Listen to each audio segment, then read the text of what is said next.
everybody, we're getting some stuff together. There's been a mass cyber attack this morning. You'll see it as I get going. Apparently, shut this off. Apparently, Israel committed a large-scale cyber attack against Hezbollah. They sent out some kind of signal from preliminary. I'm still researching this, but from preliminary, and thanks to Relic this morning for posting it.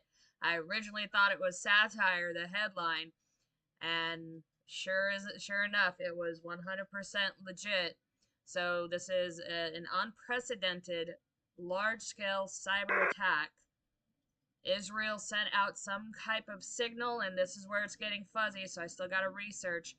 Either the pagers were, who has pagers anymore? But apparently Hezbollah uses pagers to communicate.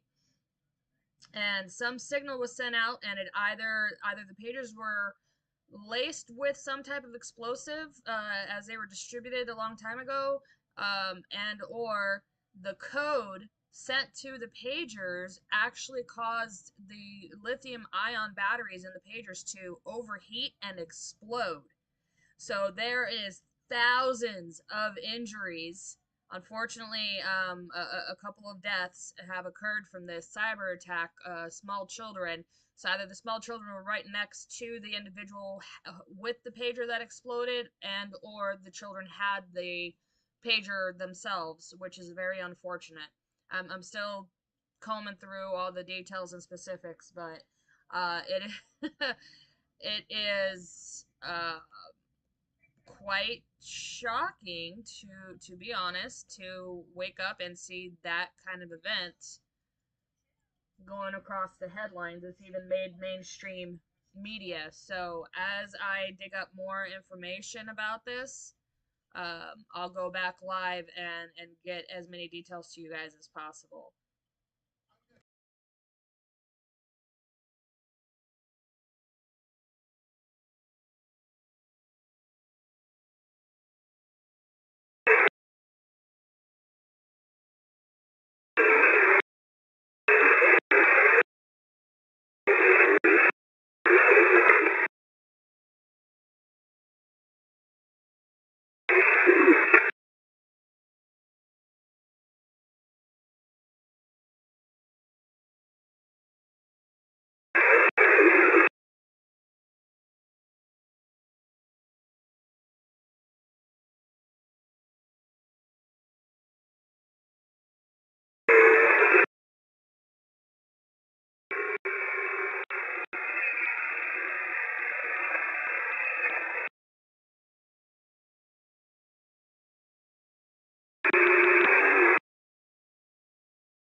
Okay, let me mute the EAMs for a moment, just so I can actually talk. And so there is a lot going on with this.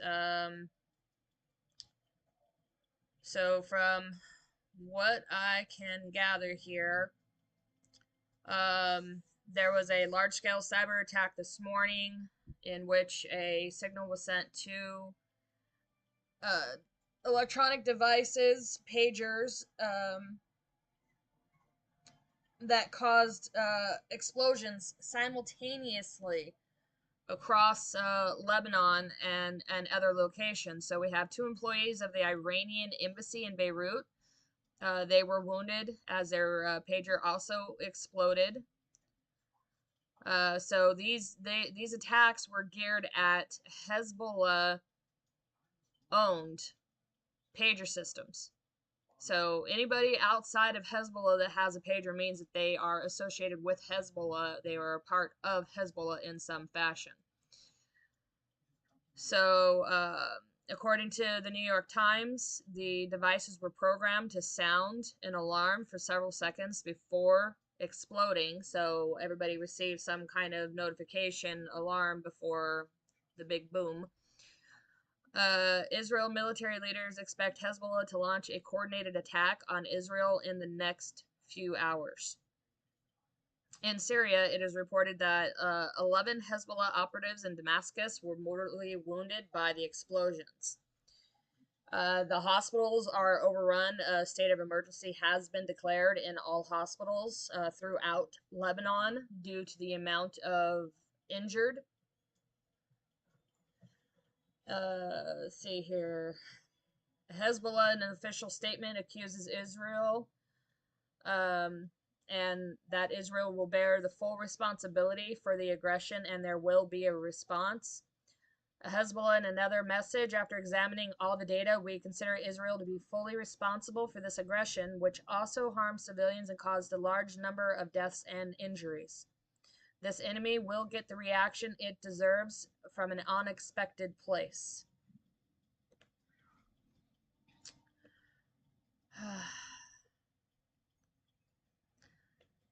There's more. So, oops. You know, I really, really hate sensitive touchpads on computers. It's just very annoying. So, a Hezbollah member of parliament, Al-Amar, his son was killed in the explosion, and he is stating that they will respond in a language that the enemy understands. The American University of Beirut withdrew pagers from all medical staff this morning under the pretext of updating the system. Let me read this. So what this says here. Dear all, please be informed that the updated version of the paging system was successfully launched today at 0930. This new system will now be limited to emergency code terms or teams only, as the old paging system is no longer in use. We kindly ask that you return the old pagers to the IT service desk. So people were very aware that this was going to occur. Let's see. Sorry, I'm still combing this. This could take quite some time to get through, mingled with the rest of the news for today, or this morning at least. We have continued bombings by Israel in the northern Gaza Strip. Let's get rid of that.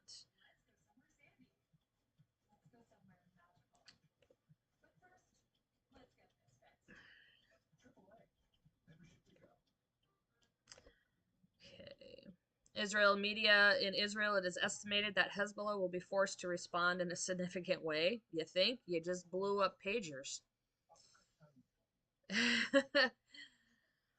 Wow. The number of injured in the pager attacks amounts to 3,000 people now. 3,000 individuals that have been injured from exploding pagers. The Northern Command Intelligence and the Israeli Army are, of course, on high alert. Israeli Broadcasting Authority, we are raising the alert level in all Israeli ports, including Eilat. Via the official media, the Lebanon Hezbollah blames on the state of Israel the pager attacks that took place today in Lebanon and vows to answer to this sinful and criminal aggression against Lebanese civilians. These were not Lebanese civilians. These were members of Hezbollah. Unfortunately, individuals that were in proximity to these individuals' pagers also were injured and or killed during this attack. I do see reports on several children that were killed during this attack as well, whether they were holding onto the pagers or they were standing next to an individual that had a pager on the hip. So when the explosion occurred, it unfortunately hit the children. Lebanese Minister of Information, Israeli attacks are the responsibility of the international community. Unfortunately, they're not. They targeted Hezbollah and not the Lebanese people. Lebanese Ministry of Information, Ziad Makari, the Lebanese government condemns this Israeli attack. Obviously, anything that Israel does will be condemned. Them breathing is condemned, let's be honest. Syrian media, 7 people were killed by the detonating communication devices in the Saidid Zennibab neighborhood.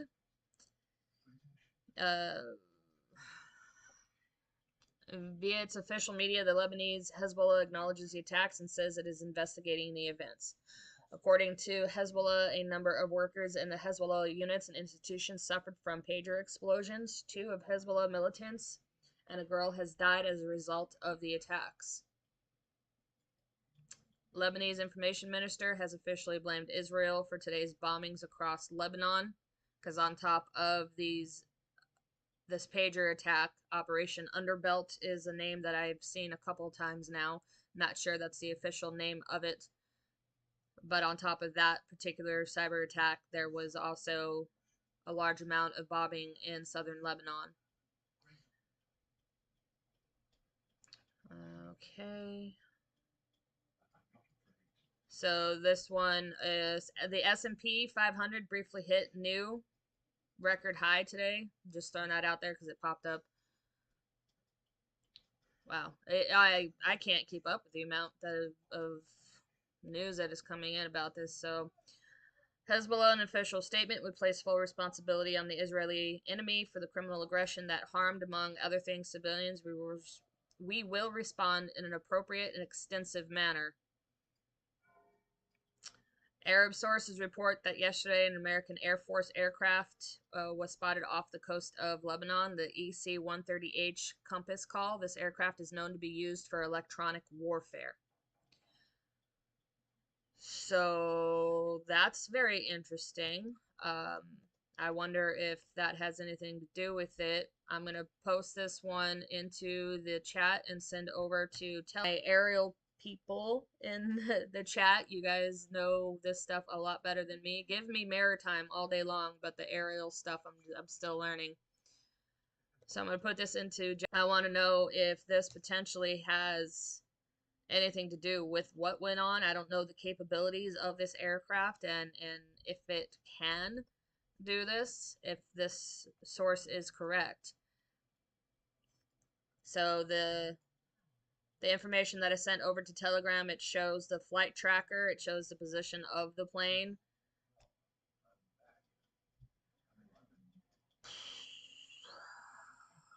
There is so much going on. I'm kind of ignoring anything Ukraine and Russian at the moment.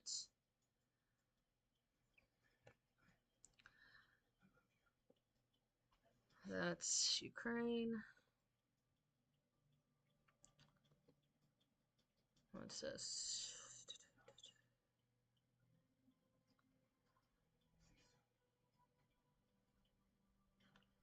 So there's just, I'll send this footage over to Telegram as well. Individuals driving down the road and the amount of ambulances that are out everywhere picking up individuals that were injured during the cyber attack.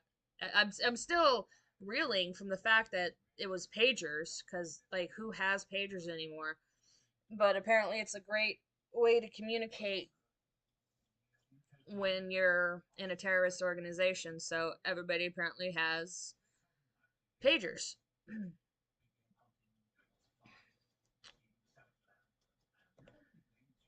The fact that the son of a parliament member was killed by this, this is not gonna be dismissed.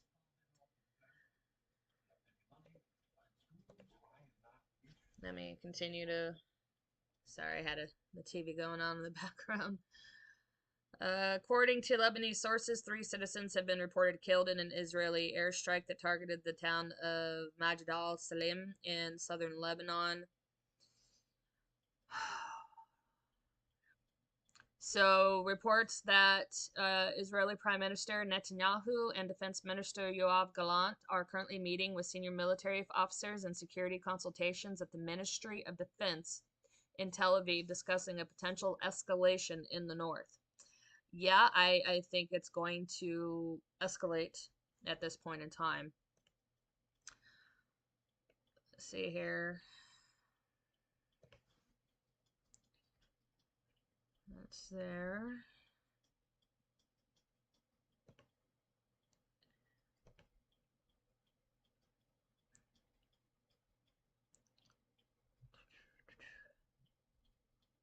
So Hezbollah, in its second statement, announced that the criminal enemy will pay the price for the sinful aggressions from where it is expected and from where it is not expected, and God is the witness of this promise.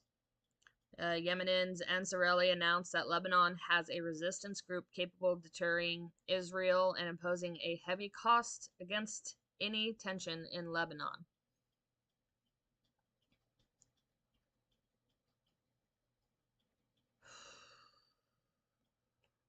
This is nuts. What else we got here? So at 9:44, so 1 minute ago, a U.S. Air Force Northrop Grumman MQ-4C Triton and a British Royal Air Force Boeing RC-135W Rivet joint were spotted off the coast of Lebanon prior to the Israeli attacks involving the detonation of pagers. The attack has resulted in at least 8 fatalities and more than 2,800 injuries, with 200 of those in critical condition. As soon as more photos become available, they will be in our uncensored portion of our Telegram channel. I've seen quite a few of them. People are missing their hips because, you know, that's where your pager sits. So a lot of people have holes in their hip bones. Not enough to kill them, but definitely enough to wound them. This is Russia. Continuing on. Okay.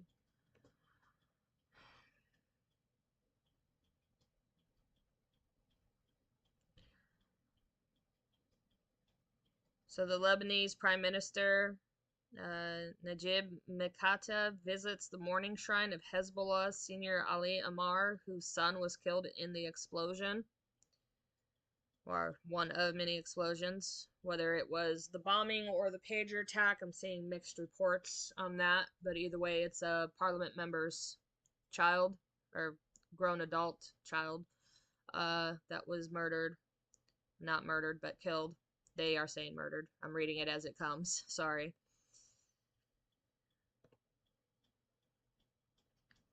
What?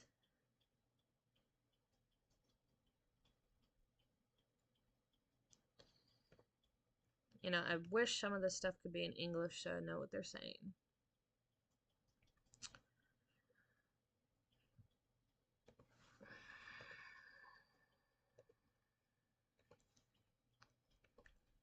Okay. NATO intends to open an office for communications with Middle Eastern countries in the Jordanian capital, Amman, within a few months, which will operate on the embassy model. That's for NATO. Lebanese sources' intel reports indicate that Israel was able to hack into communication devices used by Hezbollah members and caused them to explode. CNN is citing the Israeli army. We do not comment on the explosions. We will not comment on the explosions that occurred in Lebanon. This is from the Northern Command Intelligence. And Hezbollah's statement: after examining all the facts, current data, and available information about the heinous attack that took place this afternoon, we hold the Israeli enemy fully responsible. Hezbollah's statement, there's multiple coming out. The Lebanese government, in a statement, accused Israel of having launched the attack, condemning what it called the Israeli aggression.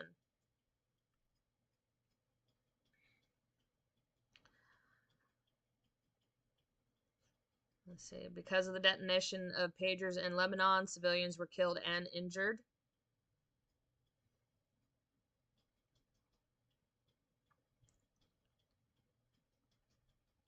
Again, they're talking about the American planes and the UK planes that were off the coast of Lebanon when this happened. I don't know if there's any type of coordination between those planes in the air at the time of the attack, or if this was solely on Israel. Former U.S. intelligence agent Edward Snowden: the explosion of communication devices in Lebanon was caused by planting explosives and not a hacking operation. I'm curious how you plant explosives in pagers that are on your enemy. Just kind of curious how that one even works out. But okay, Snowden, we'll move on from you. The Israeli Broadcasting Authority Transportation Ministry officials discussed preparations at Haifa Port, Ben Gurion Airport, and other scenarios. They're getting ready for a retaliatory strike from Hezbollah. Lebanon reports 2,750 casualties in a mass explosion of Hezbollah devices in Beirut today. There are several dead and hundreds in serious condition. So remember, casualties is not necessarily the number of dead. It just means casualties means those that are injured and or affected physically by the event. Israeli military leaders expect Hezbollah to launch a coordinated attack on Israel within the next few hours. So it's going to be an interesting day. Nope, already read that one. Coordinated attack.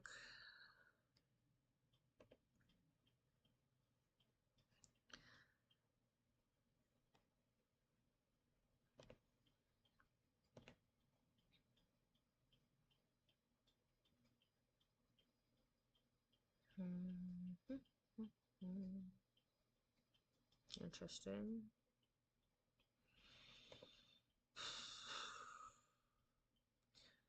So at approximately 15:30 in the afternoon on Tuesday, September 17th, 2024, a number of message receiving devices known as pagers and carried by a number of people, this is obviously coming from Hezbollah, in various Hezbollah units and institutions exploded. These mysterious explosions have so far led to the killing of a girl and 2 operatives and a large number of injuries nationwide. The agencies within Hezbollah are currently conducting a wide-ranging security and scientific investigation to find out the reason that led to these simultaneous explosions, and the medical and health services are treating the wounded and injured in a number of hospitals in various Lebanese regions. We ask God Almighty for mercy upon our righteous martyrs on the road to Jerusalem, and we pray for a speedy recovery for the wounded and injured. And we call on our dear people to be aware of the rumors and false and misleading information spread by some parties in a way that serves psychological warfare in the interest of the Zionist enemy, i.e. Israel. Especially since this is accompanied by intimidating and threatening speeches of the Zionist enemy and what he calls changing the situation in the north. We affirm that the resistance at all levels and its various units is at the highest readiness to defend Lebanon and its steadfast people. Oy vey.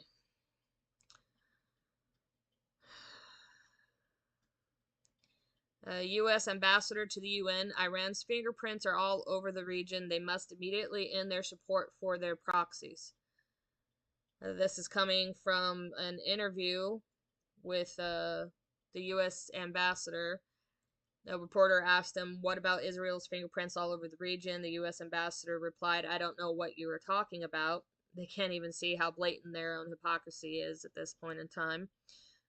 You know, I don't understand why they don't call Iran out for the proxies and what that is that their proxies are doing. You just have to follow the money, and you know 100% that Iran is backing these individuals, whether it's the Houthis, it's Hamas, it's Hezbollah. It doesn't matter. Iran is a part of all of them. They are the puppet master when it comes to these organizations.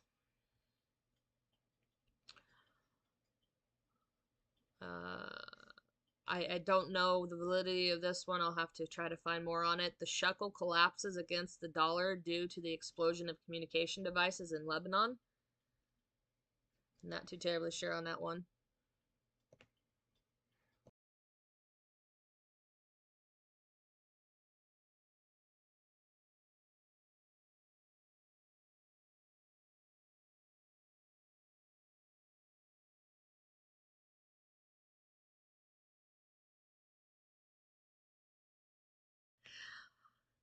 See here, breaking assassination attempt on former chief of staff of the Israeli army. Hebrew media reported that Avav Kahava,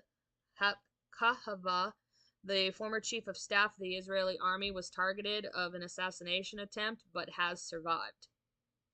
There was a report of assassination attempt last night, but it was heavily censored by Israeli media. I don't care what Snowden has to say. That keeps popping up everywhere. I really don't care about Snowden. I really don't.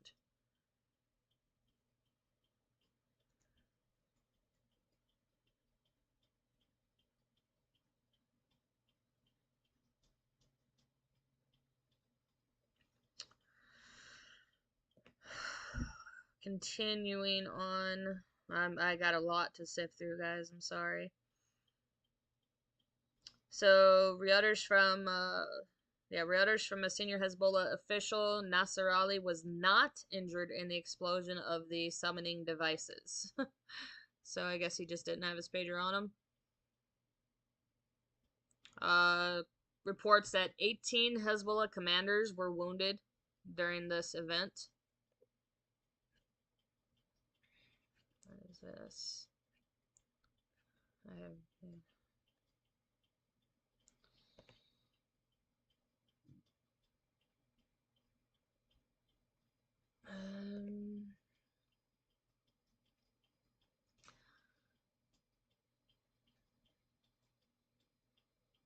That's going to be an interesting one.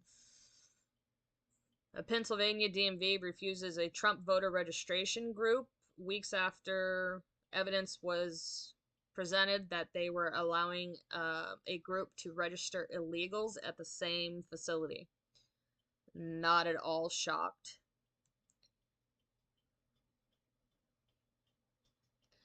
Oh, that's funny.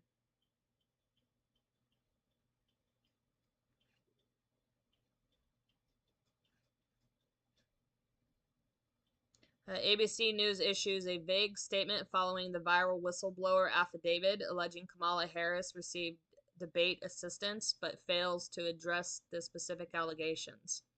So ABC is basically sidestepping the entire whistleblower that is confirming that ABC colluded with the Harris campaign, that there is recorded evidence that the affiliates at ABC were in contact with Harris's campaign without Trump's campaign being present on these phone calls, and that so they're not confirming so they haven't denied the majority of what they're being accused of.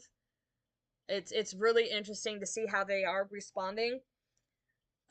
They are saying that they never disclosed the exact questions to Harris's campaign, but it was stated very clearly by the whistleblower that sample questions, quote unquote sample questions, were given to Harris's campaign, not to Trump's.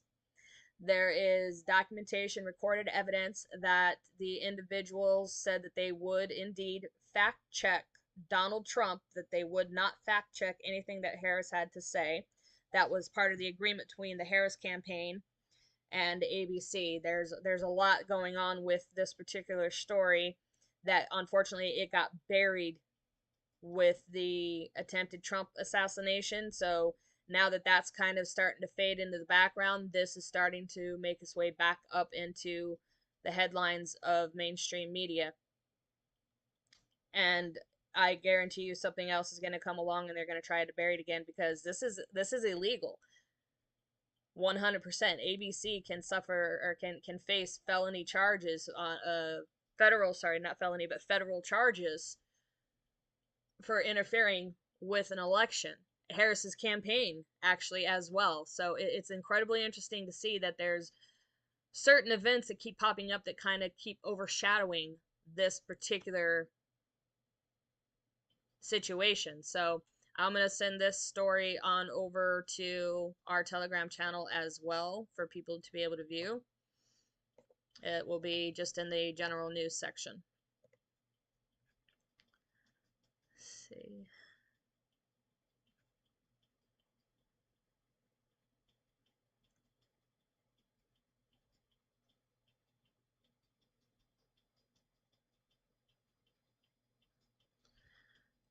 A Democrat judge blocks Texas Attorney General's effort to stop the county from mailing registration forms to 210,000 unregistered voters. The Attorney General has fired back with an appeal, so we'll see what comes of that. They are hell-bent on making sure illegal immigrants can vote in this election. And again, you can't have them actually doing it, and it can't be too much, because then the numbers are off. The numbers are going to show 100% that you have more people voting than there are people living in the United States. That's going to be a serious problem.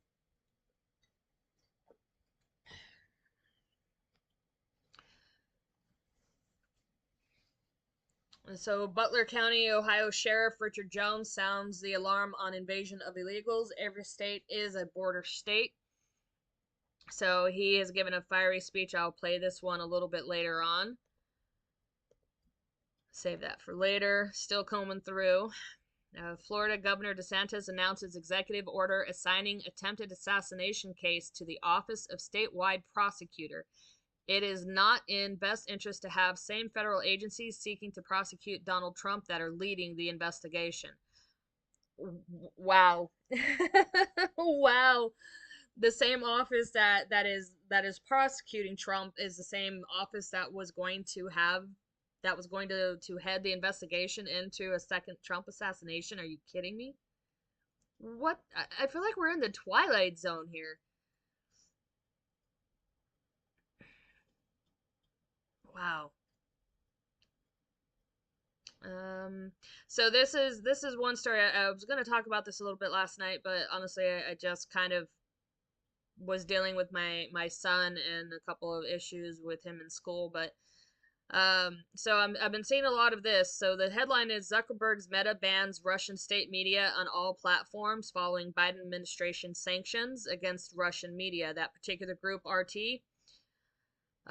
So I was listening to another individual talk about this, and that they're trying to censor any type of Russian media from being allowed within the United States. It doesn't matter what social platform, because the United States is trying to claim that Russia is trying to interfere in the election again. Let's be honest, every one of our adversaries is always going to attempt to interfere with our election in some fashion, because that's what they do.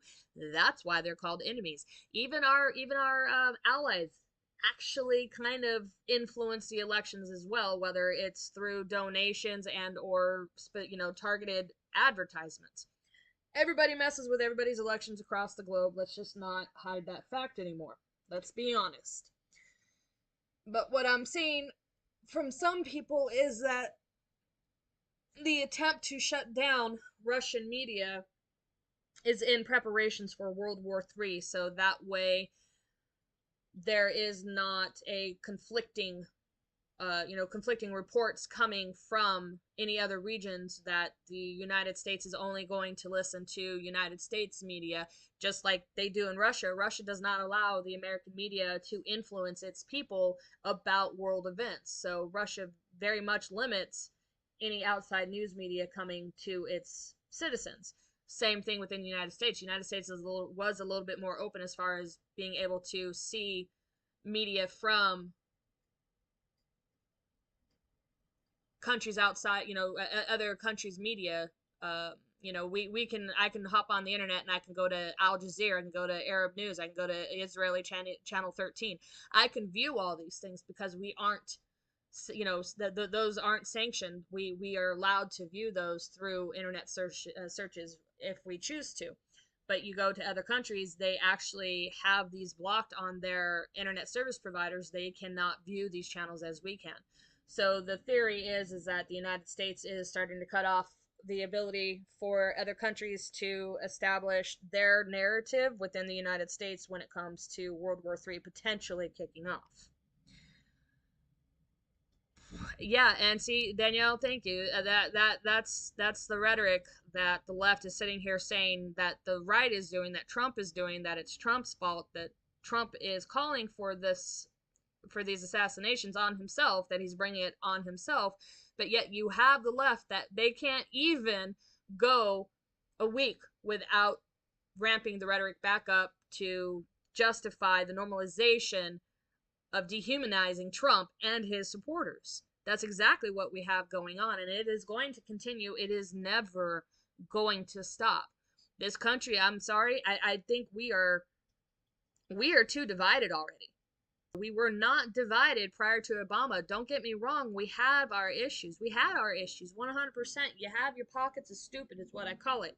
You got pockets of stupid around the country of individuals who want to live 30, 40, 50 years ago, pre Jim Crow laws. That's where they want to live. Fine. You're an idiot. Okay? And it's not just limited to that. You have individuals that have been raised with the mentality that a certain color of people are your enemy.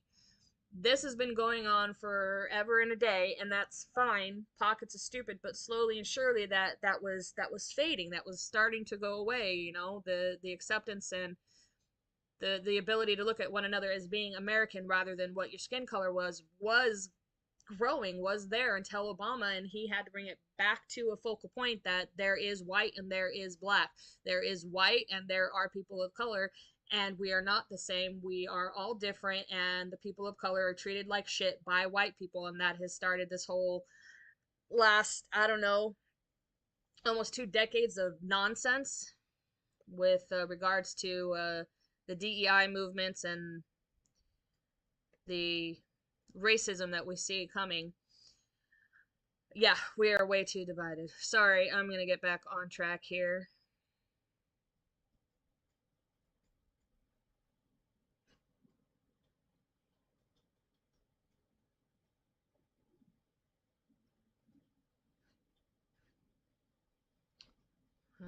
Let's see here. Sorry, Coleman. There's so much news popping in right now.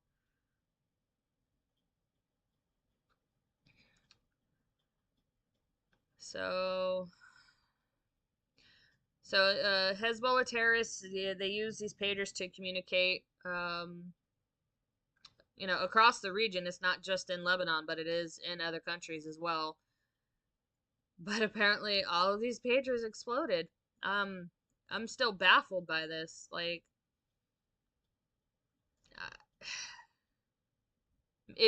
as somebody said it earlier, I think Sarah said it earlier, it really makes you not want to hold on to a cell phone if it's capable of exploding just by a signal.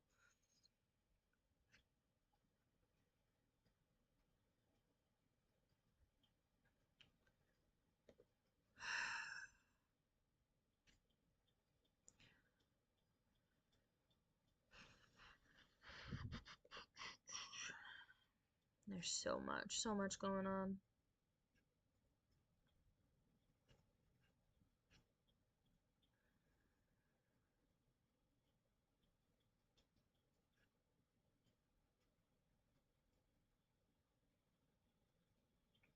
CBS drops devastating news for Kamala in Nevada. We could only find one Harris supporter in every restaurant.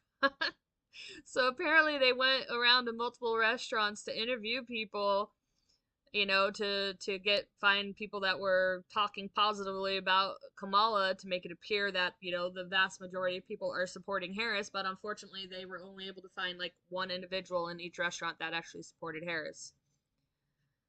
Ay vey.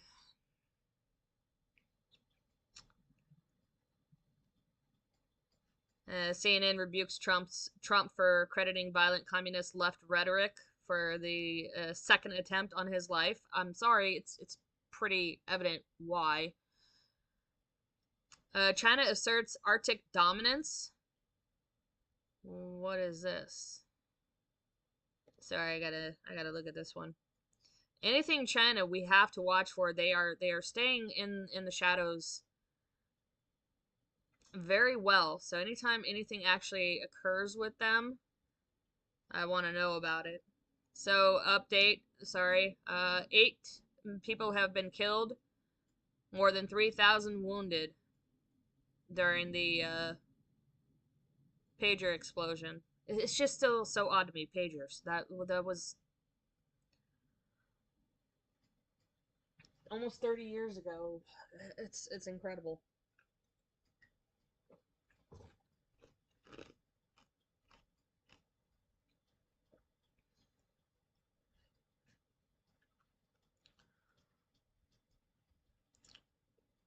So the United States has responded to the Chinese regime assertion of being a near Arctic state with aggressive updates of policies and strategies during the Biden administration, which is an important procedural step. Let's see.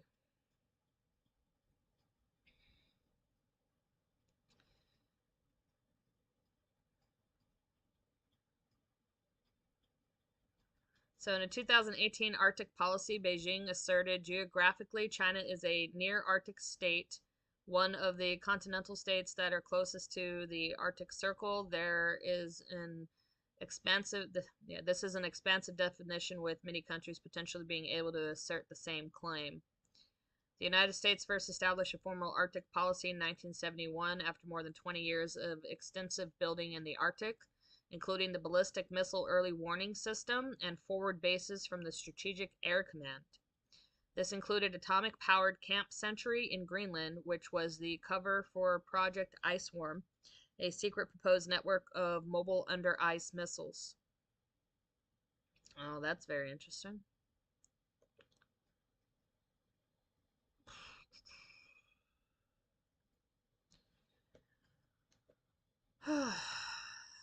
Yeah, history repeats itself.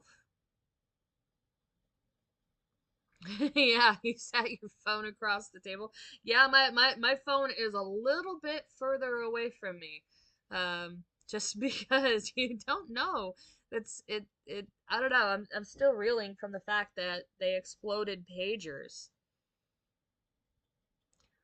So the Secret Service can't guarantee it can prevent more assassination attempts against Trump. Wow. Okay, let me double check to see here. I have everything muted because I hate trying to overtalk the static.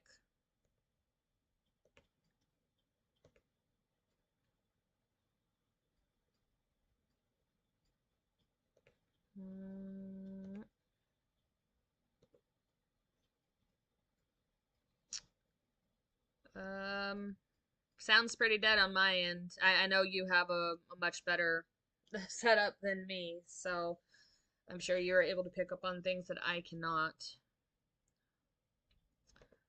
Let's see. So there's a huge fire at a motor oil refinery in Agore Theodori, Greece. Interesting. Okay, let's see. The Lebanese Shiite movement Hezbollah has blamed Israel for pager explosions that injured hundreds of people in Lebanon. Hezbollah has vowed a just response to Israel for the staging pager explosion in different areas of Lebanon. Retribution will follow from where it is expected, the statement said. Hezbollah also accused Israel of targeting civilians who were killed and injured by the detonation of mobile devices.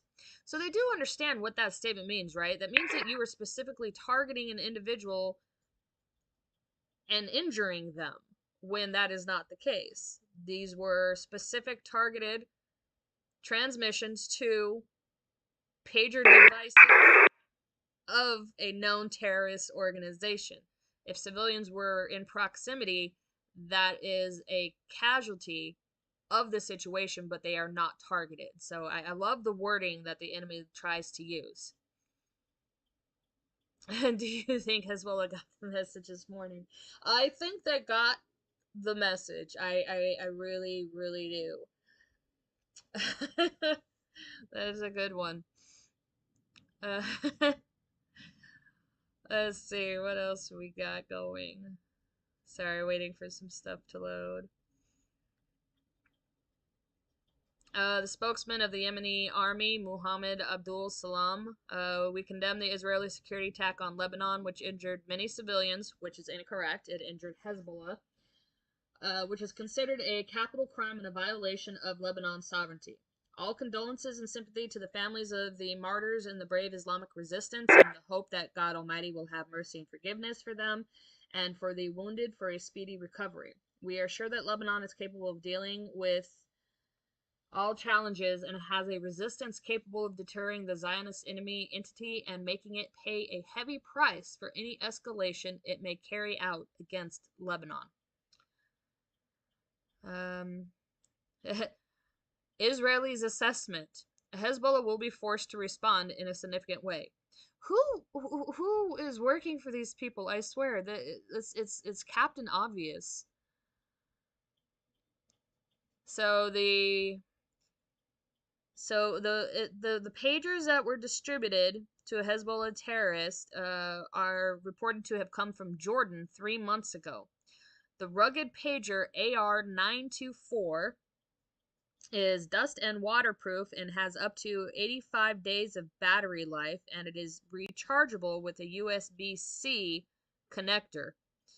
These were the upgraded version of pagers, as Hezbollah felt their old pagers were compromised by Israel.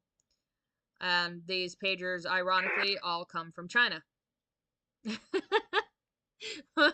can't write this stuff. Oh, this is freaking great. So if they came from Jordan, is Hezbollah going to blame Jordan? Like, there's something missing here. So if Snowden is even in the slightest little bit correct, how did Israel get their hands on these pagers to install amounts of explosives that were linked to the computer board that would be detonated by a particular signal? And then they were given to Jordan, and then Jordan gave them to Hezbollah. None of this is making sense as far. Yeah, that doesn't make any sense. I do firmly believe that there is a signal capable of causing the lithium-ion battery to explode. We've seen it in EVs quite frequently, actually. What is this?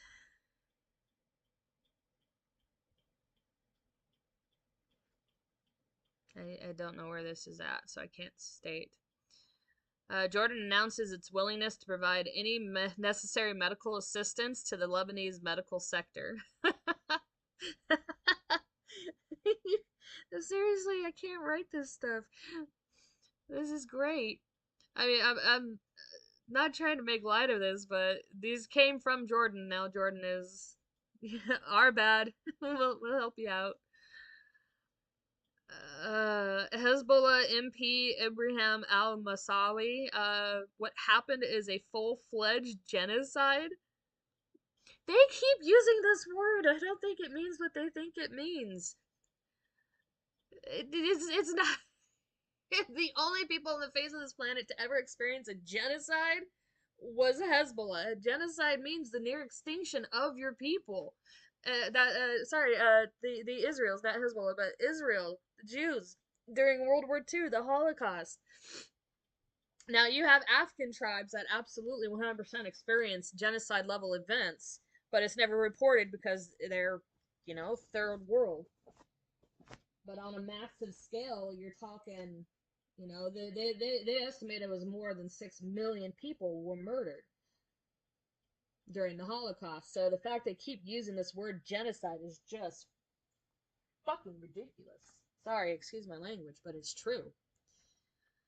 So, what happened is a full-fledged genocide. Those carrying pager devices are civilian members of Hezbollah, not combatants. What happened is a full-fledged crime against civilians. Okay, help me understand this one. They're members of Hezbollah, but they're not combatants. Okay. They're part of the terrorist organization,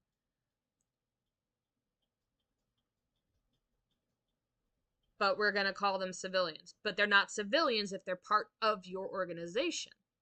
They could absolutely, very well be non-combatants, but they are still part of your organization, hence they are not civilians.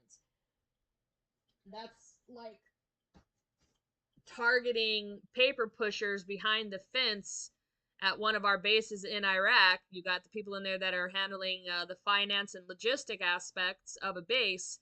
They never step outside the wire, and something, they get bombed. They're not going to be called civilians. They're going to be called soldiers. They're going to be called airmen. They're going to be called Marines. They're going to be called sailors. It doesn't matter. The fact is that you're still part of that organization. Hence, you are them. You are a representative of that organization, whether it's a terrorist organization or a military outfit. It doesn't matter. I think they're a terrorist organization. They like to call themselves resistant fighters. Whatever. The fact remains, you're associated with that organization. You are that organization. You are no longer a civilian. So this wording, the wording is propaganda. It is to push the narrative that Israel continues to target quote-unquote civilians, which is completely untrue. If you look at the death toll of Israel, or that Israel has done in Gaza, they keep saying the word civilian. They strongly emphasize civilian. Now, the thing is that the death toll actually comes out from the Hamas health ministry. Hamas health ministry. Okay? The fact is that Hamas will never ever say that the majority of the deceased during this campaign since October 7th, they have been Hamas terrorists.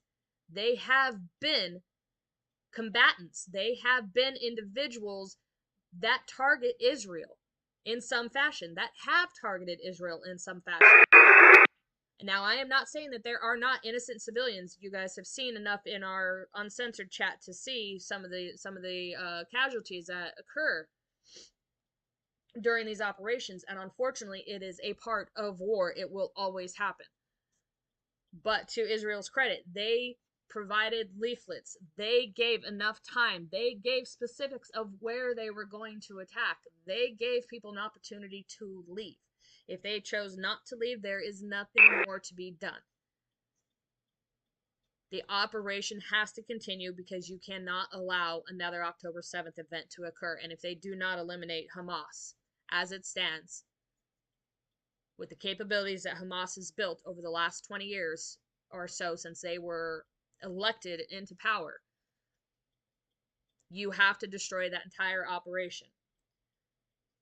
Now, you guys see it all the time. I see it as well. The constant high numbers, 40-something thousand, civilians killed during the Israeli campaign against Hamas. That is incorrect. Now, I'm not saying the number is incorrect, but the statement civilians is incorrect. Just throwing that out there.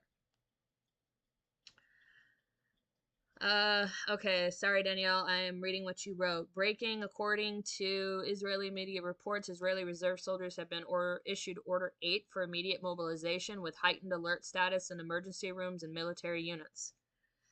This follows the conclusion of the Israeli War Cabinet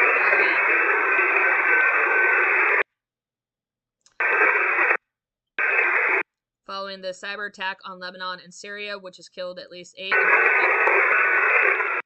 thousands.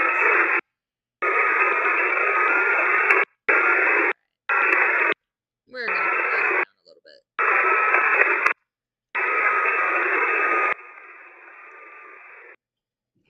Not going to turn them off, just turning them down. Iran's foreign minister offered Lebanon aid and plans to evacuate the wounded. Iraq also offered Lebanon help.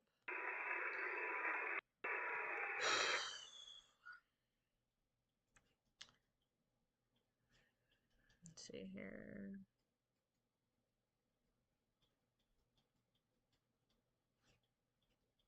Sorry, scrolling through, guys.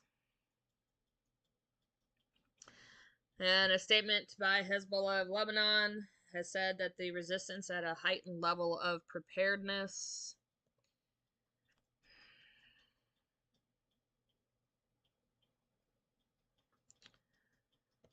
Let's continue on.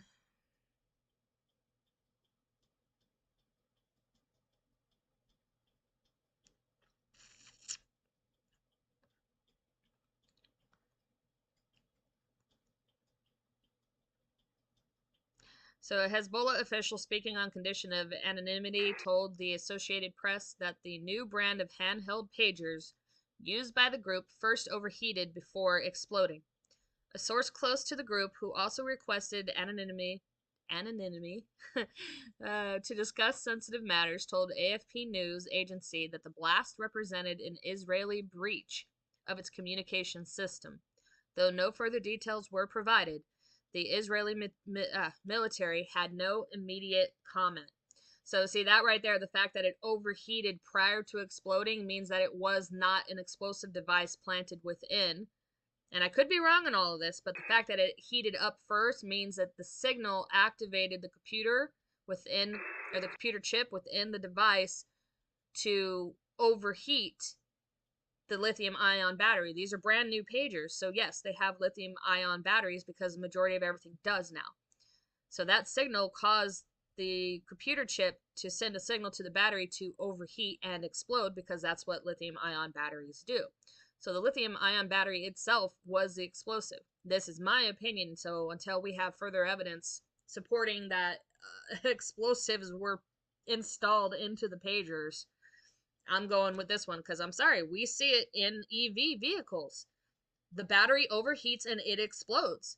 We have seen it in some of the earlier cell phones when the transition was occurring to lithium-ion batteries. You had a lot of cell phones that were actually exploding because the batteries were overheating, and people reported feeling that overheat feeling in their pocket before the phone exploded. And a lot of them were very fortunate because it got super hot super fast, so they took it out of their pocket and then it would, explode and burn up. So I don't know about this installing friggin' explosives. It's just weird to me.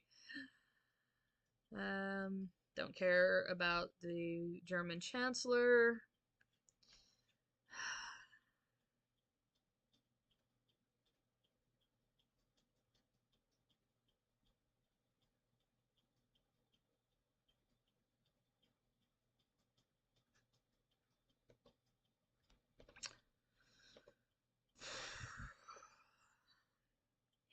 So you guys get to listen to me live as I sort through all of this stuff that I do every morning.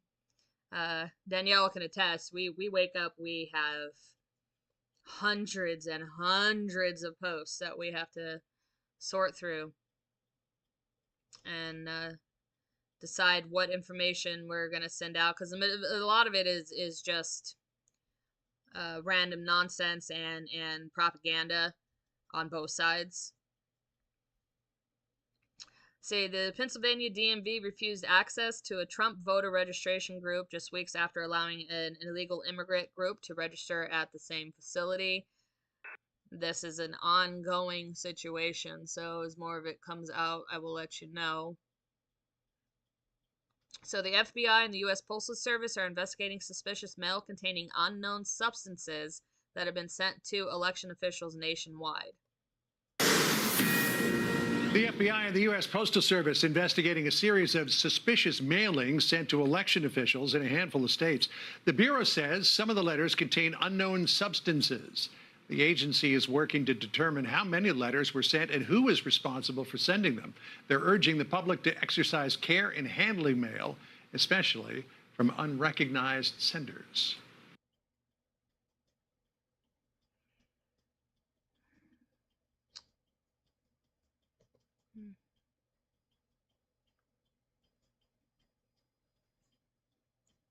All right, Danielle, let me take a look.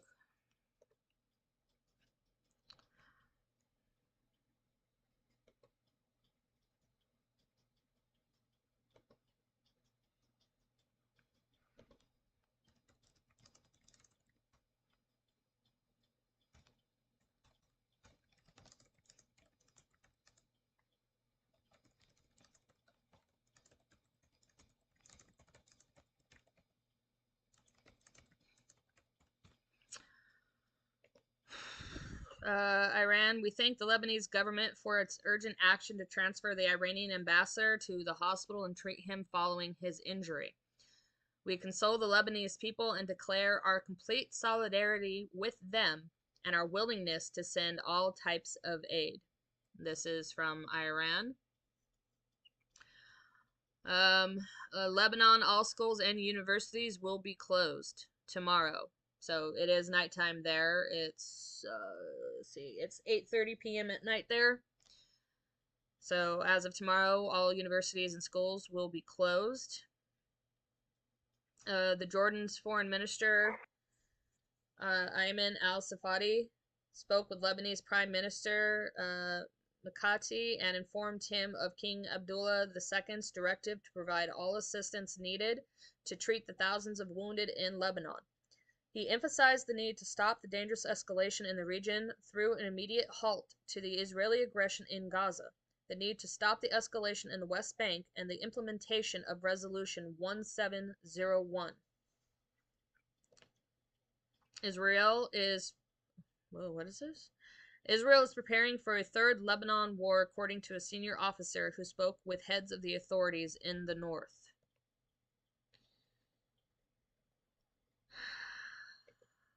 There's so much going on. So I'm going to play this video really, really quickly as I look for additional information as it comes out. FBI agents visited Jeremy Kauffman today, founder of free speech video platform Odyssey, that refuses to ban RT, which is the Russian media platform, Russian Times. The interaction starts as an attempt to intimidate, to force censorship by the feds, but ends up backfiring almost immediately.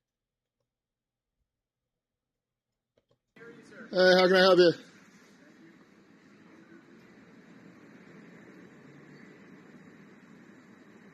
Hey there, hey Jeremy. Yeah. How are you? Who are you? I'm Agent O'Donnell with the FBI. Can you give your full name, please? I'm Agent O'Donnell with the FBI. Is that sufficient to identify as only one O'Donnell affiliated with the FBI? In New Hampshire, yes. Could you please state your full name, sir? Could you please stop recording? No. It's First Amendment right. Okay. What's your name, sir? Could you stop recording, please? Absolutely not.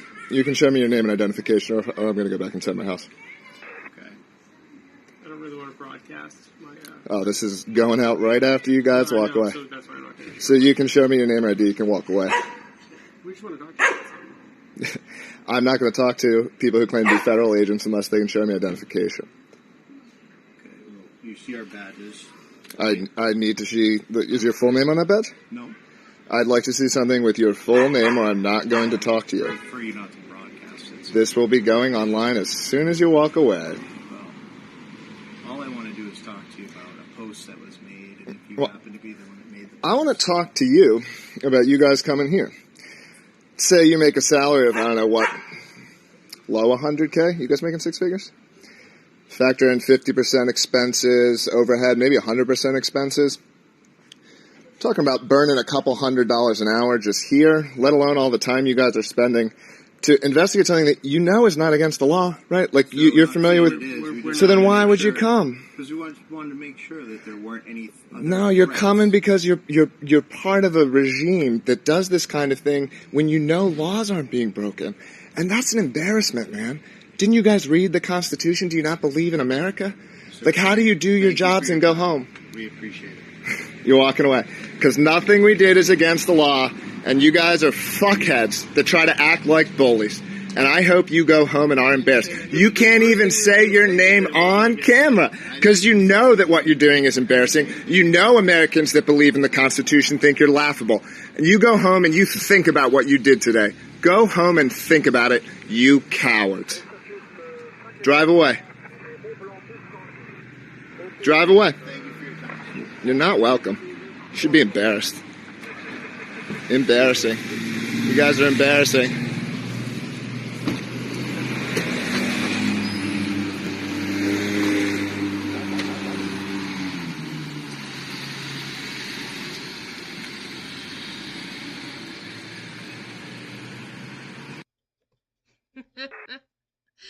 So this is not the first video I have seen of FBI agents coming to American citizens' doors to question them on social media posts that they have made. And these individuals have been able to present the social media posts in their filming, and absolutely none of it is a violation of any type of law as far as threatening or harassment or anything like that.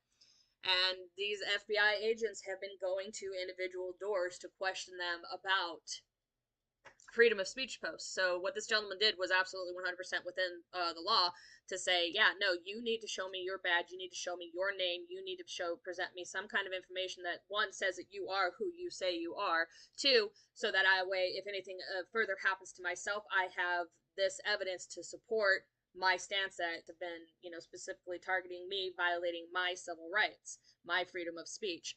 So just for anybody else, keep in mind, if this ever actually happens to any of you, you do not speak to them. You can flat out tell them, I am not going to speak to you without a lawyer present.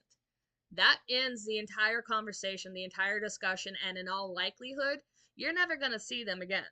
So unless you're doing something pretty phenomenal for them to come back multiple times and or come with a search warrant or an arrest warrant, you're pretty much in the clear once you say, I'm not going to speak to you without a lawyer present. And I highly advise that if anybody ever comes to your door claiming to be any type of law enforcement, you flat out tell them, without a lawyer present, we're not going to have a discussion. So just keep that in mind. 11 Hezbollah members were seriously injured in the Damascus countryside as a result of explosions. I love how they call them Hezbollah members. Channel 13, Israel. Netanyahu and Gallant spent most of the day in the fortified bunker inside the Defense Ministry headquarters. Well, yeah, you just blew up a whole bunch of pagers. Yep, schools are closed nationwide in Lebanon. Oh, this is vastly... I don't know why I'm finding this so entertaining. I think it's the whole pager thing. I mean, I remember having a pager as a teenager, and the most exciting thing about pagers was, besides having it making, going off in the middle of class, and you felt totally cool because your pager was going off. Then you had to run to the payphone to be able to call the phone number back, or the wonderful being able to spell the word boobs on the pager screen. People would text each other just to spell out particular types of words. And that was the highlight of pagers until cell phones came out. So the fact that pagers are still in circulation just baffles my mind right now.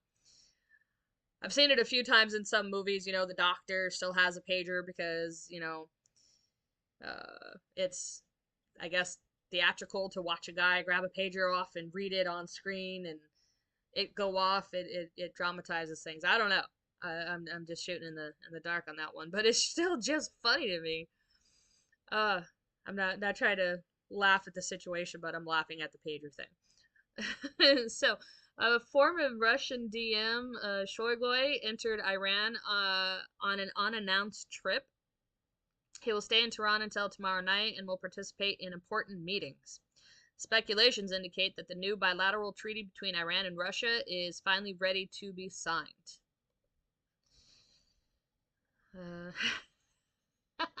Somebody posted this. This is great.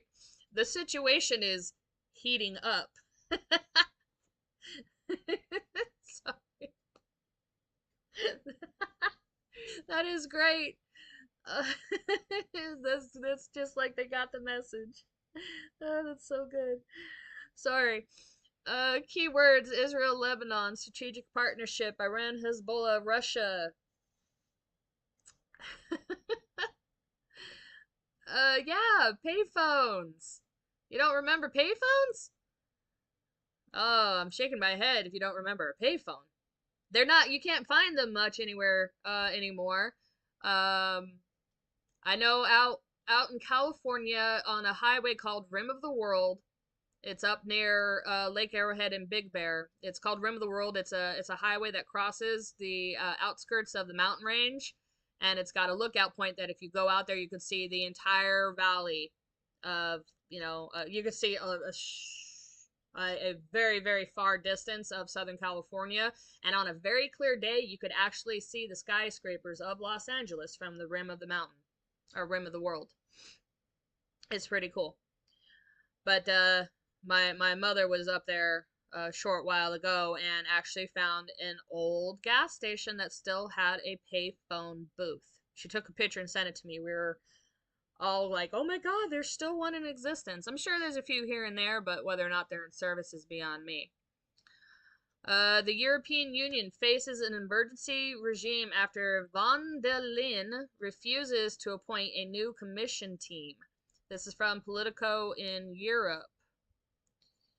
So the EU Commission President Ursula von der Leyen refused to reveal the new commission team to the European Parliament.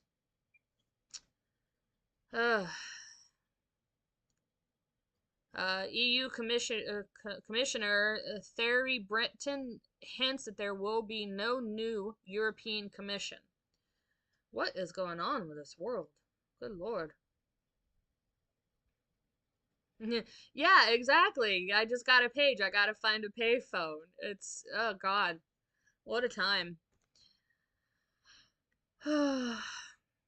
Okay, World War III alert. Strange hint from Russian state-run Vria Novista. Novista. Sorry, Novista. I gotta change dialects here. Riva Novista reminds of the situation in autumn of 1941 as the German Wehrmacht? I don't know. I can't do German dialects. Sorry, guys.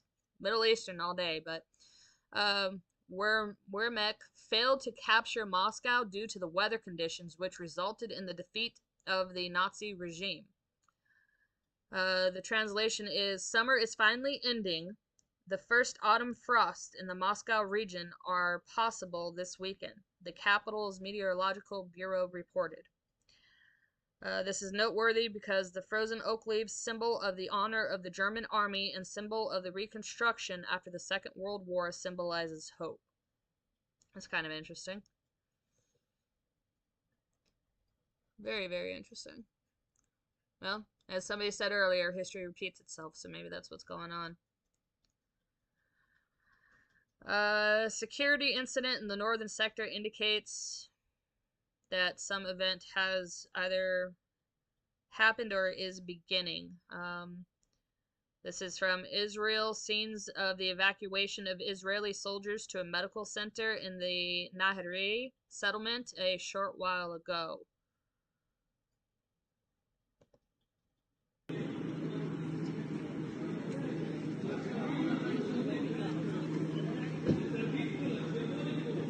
And it's just a video showing the soldiers being transported. Ukraine monitoring channels report of the presence of an unidentified UAV in the sky of Lviv Oblast. Where the UAVs come where it's coming from, they don't know. It's unidentified, so that is currently going on. I'm going to play this clip for you guys. This is acting Secret Service director let slip that they are preparing for World War III to kick off very soon.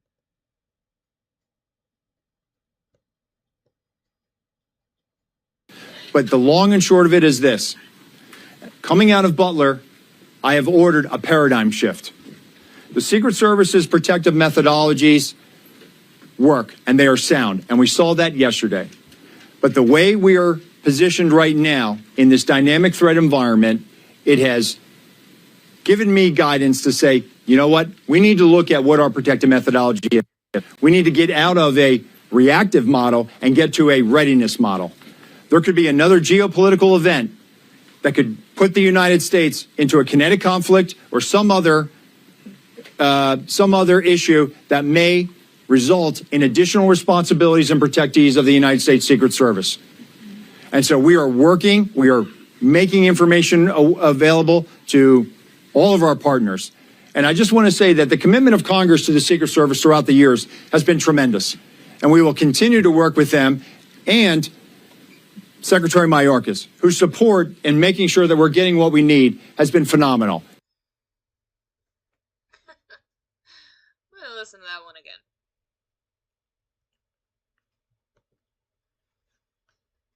But the long and short of it is this.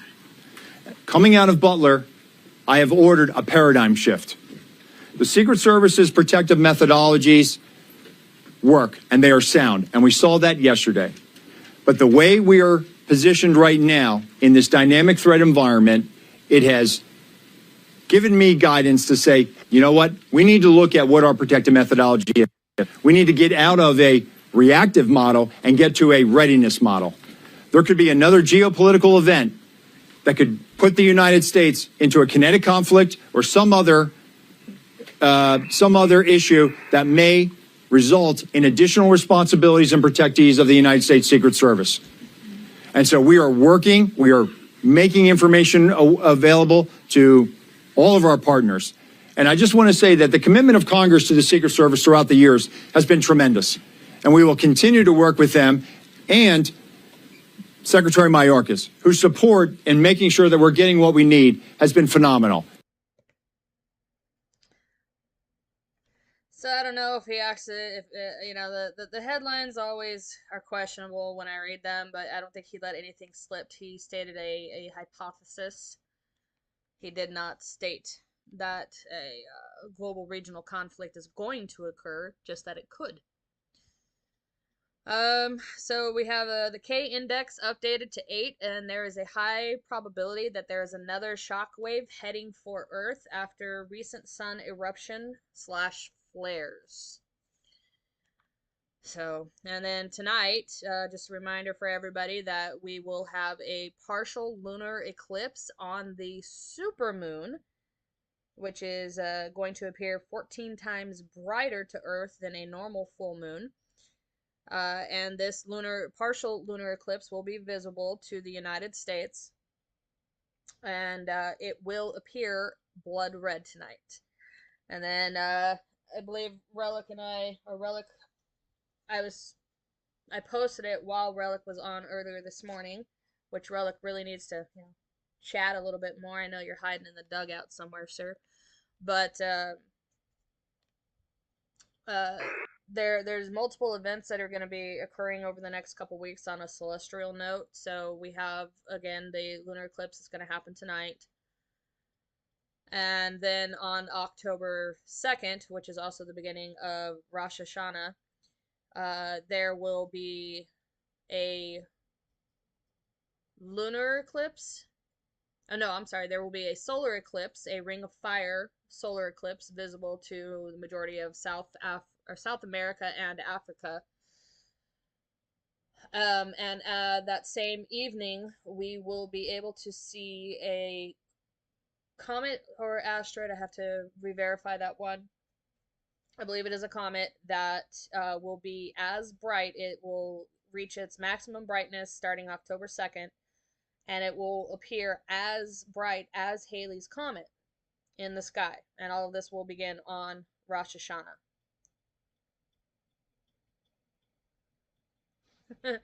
Doctor, why are you here? Oh no, you were paged.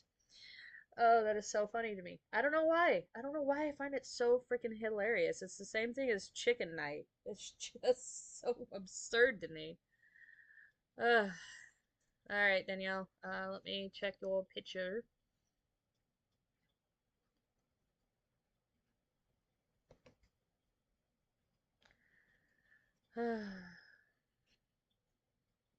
Oh, yeah.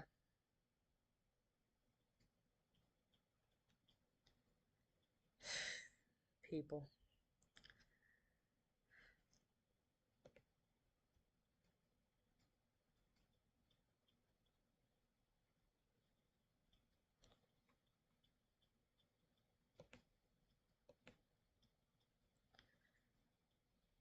Huh.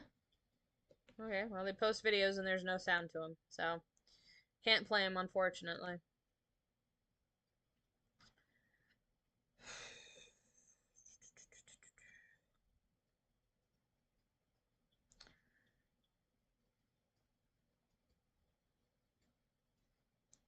Just scrolling through more news, guys.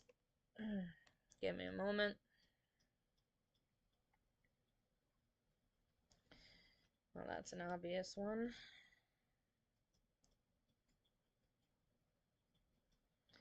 Yeah. Meta's decision to block the accounts of Sputnik and RT, Russian Times, was the result of a growing pressure from the Biden administration that comes as the United States is losing the war in Ukraine and is thus growing increasingly desperate, independent journalist and author Daniel Lazar tells Sputnik.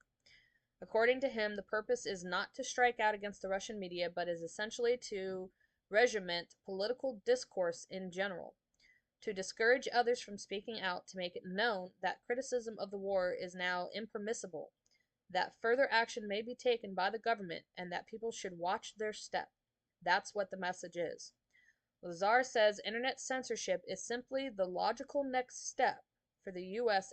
as it is raising the stakes by providing Kyiv with medium-range missiles capable of striking deep within Russian territory, while at the same time stepping up repression at home.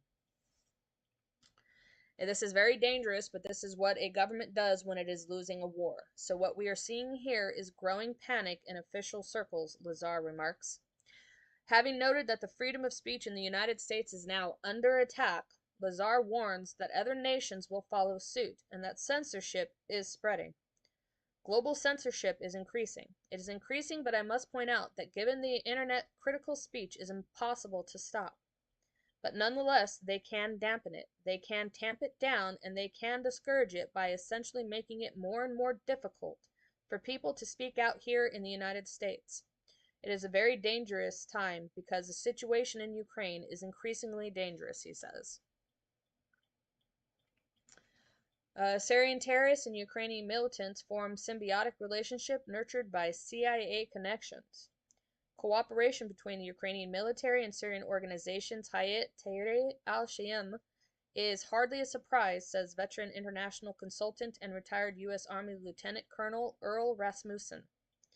If you look at HTS history, formerly they were the al-Nusra front, aligned with al-Qaeda, and they were beneficiaries of timber sycamore weapons coming from Libya into anti-Assad rebels into Syria along with CIA training. So there's kind of a symbiotic type of relationship, he says, adding that there are CIA connections on both sides. I'm just shaking my head at the moment. Okay, this is from the IDF. The Chief of the General Staff, LTG Herzi Halevi, held a situational assessment this evening with the participation of the General Staff Forum, focusing on readiness in both offensive and defense in all arenas. The IDF spokesman clarifies that at this time, there is no change to the Home Front Command defensive guidelines. The public are asked to remain alert and vigilant, and any change in policy will be updated immediately.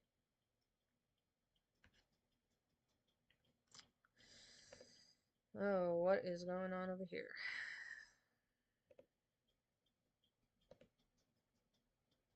is dismissing criticism and allegations of bias surrounding his performance as moderator in last week's presidential debate.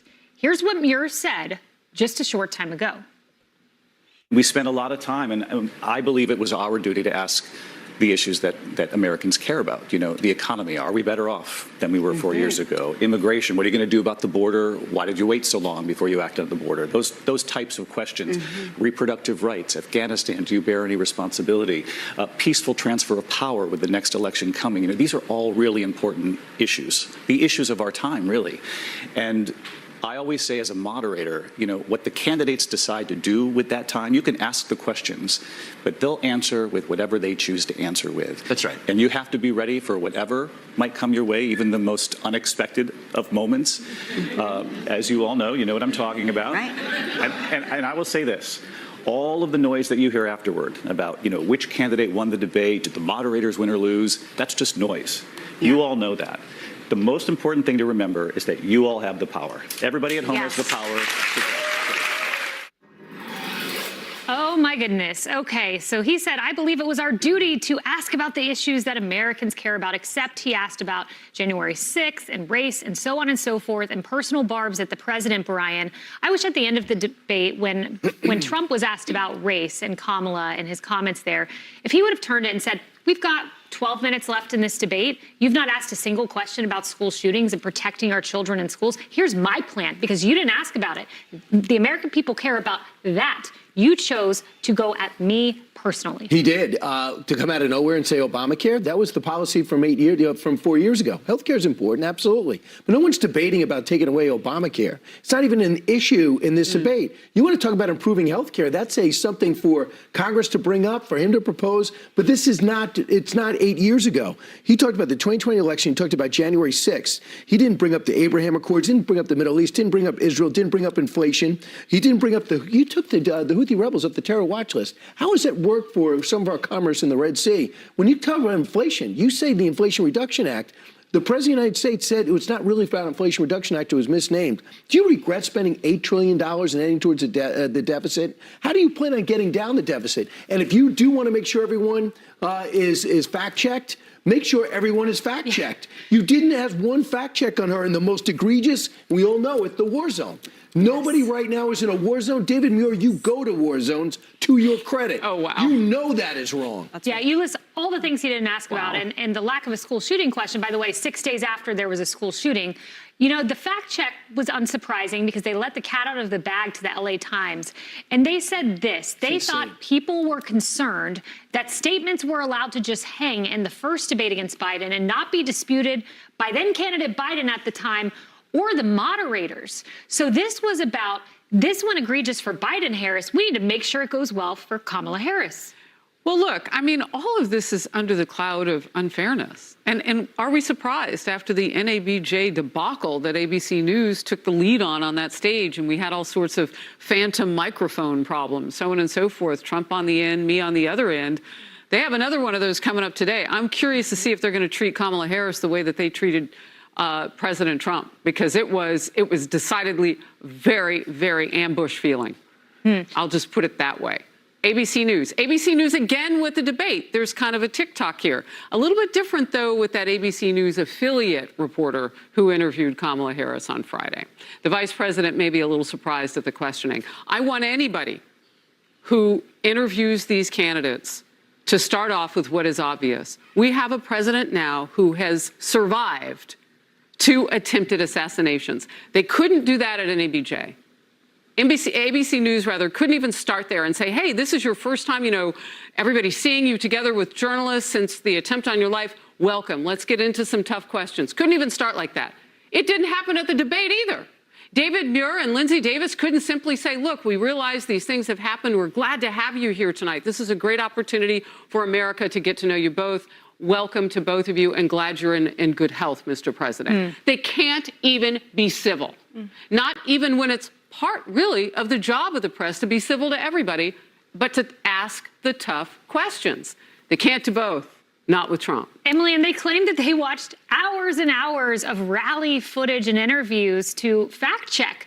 Well, they didn't watch Kamala rallies because they would have been the Charlottesville hoax, all of the things Trump did not say per fact checks. And just to emphasize again the comments by Lindsay Davis, I find that so egregious that in preparation for this debate, it was to fill in the gap that in the last debate, President Biden and the moderators did not fill. That essentially they took on the role again of debater. It was 3 versus 1, and they're reading it in black and white, and then to frame it by David Muir later, her co-moderator, to say, well, it's all in your hands, the American people. Remember, the power's within your hands. Well, then please do your job by being objective and neutrally presenting. Yeah, I believe the way they prepared for the debate, just my personal opinion, no inside knowledge, is they probably read DNC press releases, Kaylee. Yeah, and I'm actually glad that David Moore, towards the end of his interview, mentioned that it's the people, the American voters, the viewers who have the power. Because you know what they're doing right now? They're tuning out of his show. There's been a 12% drop in viewership for his show since the debate. And that's a little bit encouraging to me because it shows that American voters aren't stupid, that they actually expect more from the press. They expect the press to hold themselves to a higher standard than the one that ABC's moderators held them to. And this is actually one of the reasons after the debate, I think I was one of the only ones who thought that Trump won. And it was because he was debating 3 people at once, and also because the swing state voters from back home in my home state of Michigan and others, they didn't get what they wanted out of that debate. They did not get to know Kamala Harris. They didn't get straight answers from her, and she looked worse as a result. Yes, well, coming up.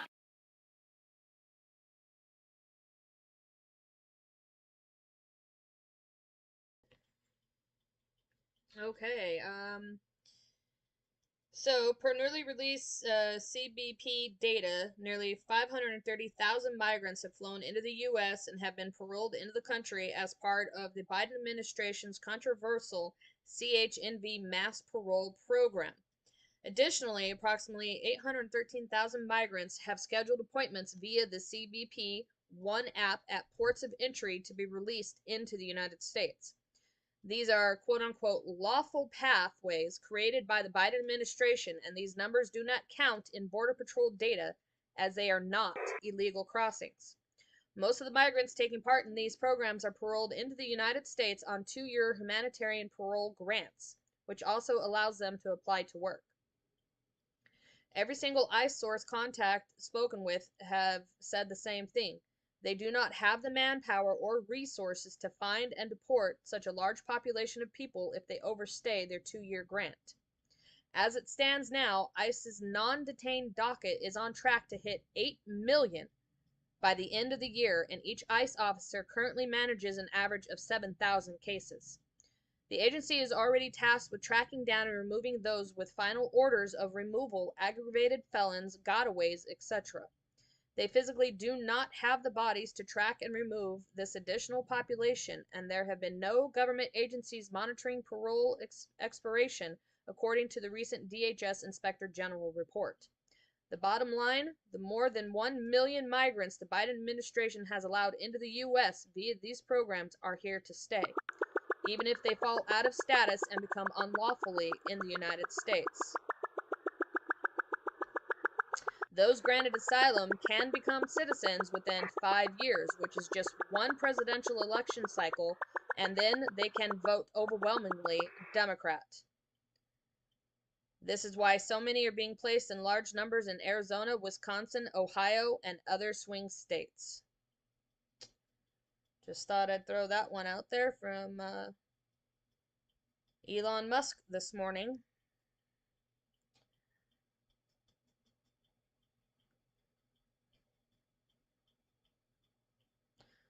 So Speaker Johnson has reported, so Speaker Johnson the other day had pulled the vote on the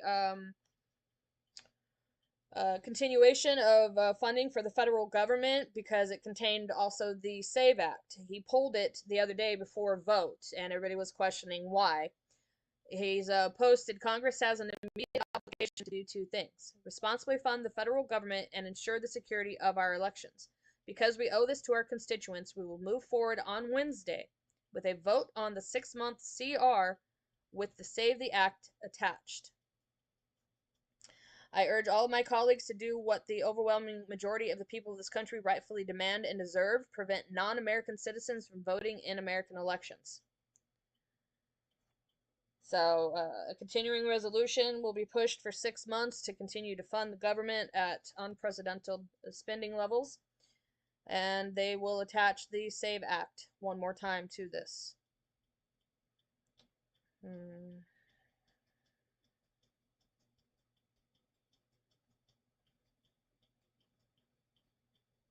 Wow. Oh, so much is going on, guys. Wasn't BC Prepper talking about this last night, about things getting interesting? So they are confirming that the death toll has increased to 40 from the cyber attack pager explosions. The Iranians are hysterical. Let me see. The Iranians are hysterical. The Fars agency writes that the hospitals in Lebanon are full of Mossad agents who are trying to locate senior Hezbollah officials and eliminate them.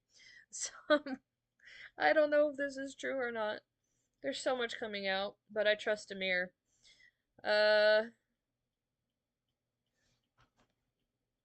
Yeah, the wounded has exceeded 3,000. That's a crazy amount of people. Like, where's my phone? I'm not comfortable having my phone next to me right now. That is just so bizarre. Hezbollah, an official announcement after the tests we conducted, we placed the responsibility for what happened on the Israel enemy. The criminal enemy will pay an adequate recompense for this aggression. Yeah, probably gonna bomb some more chickens. Today, Israel changed the game for electronic and cyber warfare, probably the biggest move since the atomic bomb. I don't know about that. But I mean, imagine that though. Imagine if the same signal is sent out to every cell phone on the planet. Oh my god. Think about that for a moment. Oh yeah, the pager memes are gonna be freaking intense today. I can't wait. But imagine that. Imagine if this same signal was sent to electronic devices, just pagers. Can that same exact signal be harnessed to activate the same response in cell phones? That is a scary thought, people. Oh, wow. There are billions of cell phones. That is something to think about. I'm going to ponder that one for a little bit. Okay, Lebanese reports the pager explosions, according to initial reports, occurred in the following locations. In Dahi, Beirut, and some place south of Beirut, in Baiket, and Napatia, Bint Jebel, and in southern Lebanon.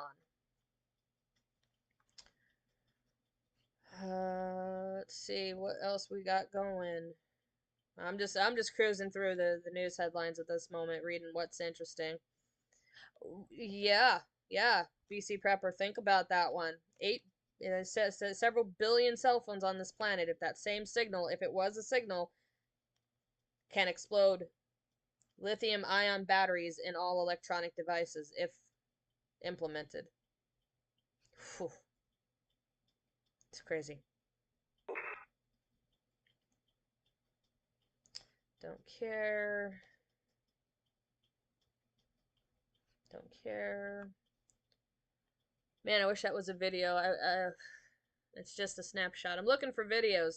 So they have videos in different marketplaces and stuff like that. I'm looking for some of these videos so I can play them of showing these devices going off. So the UNGA seeks to strip Israel of right to self-defense in Gaza. Yeah, good luck with that.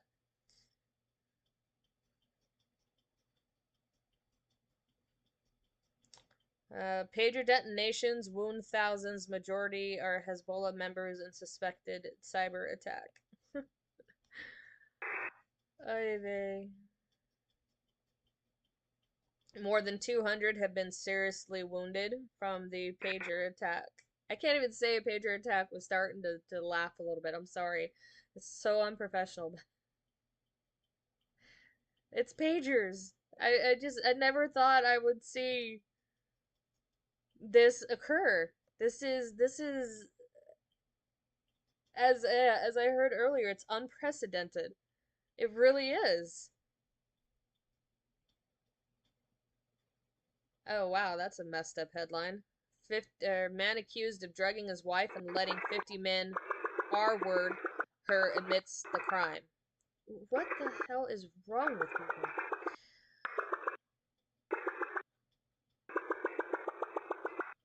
I can't get over that.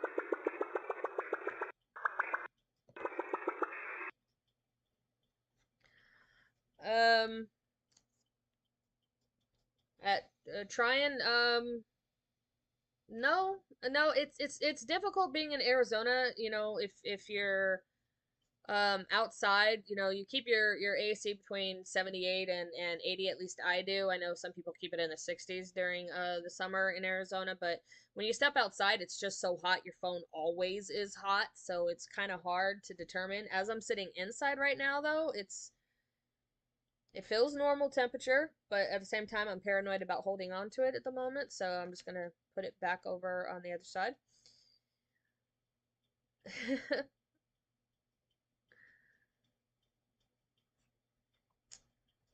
Still combing the news, guys. There's so much. There's just so much going on. Oh, I got a video. Oh my god. I'm sorry, not to laugh, but oh my god. That's insane. Alright, I'm getting this video up on screen.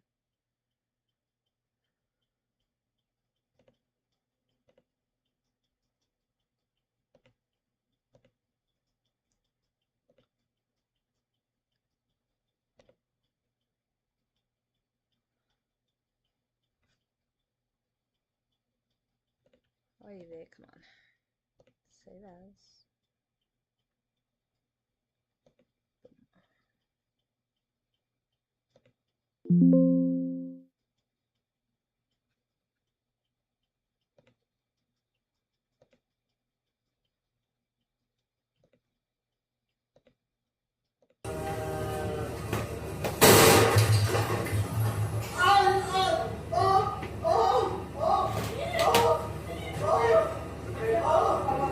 And I bet that these individuals, as this is going on, they're like, whoa, what was that? You know, in this video, it's just one person, but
I mean, that's that's quite an experience. But I mean, I could definitely see these people just seeing it as a one-off event, not having any idea that this is actual thousands of people across the region that experience this explosion at the same time.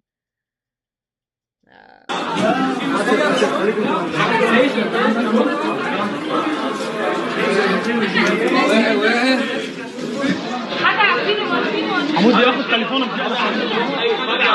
معلم على وضع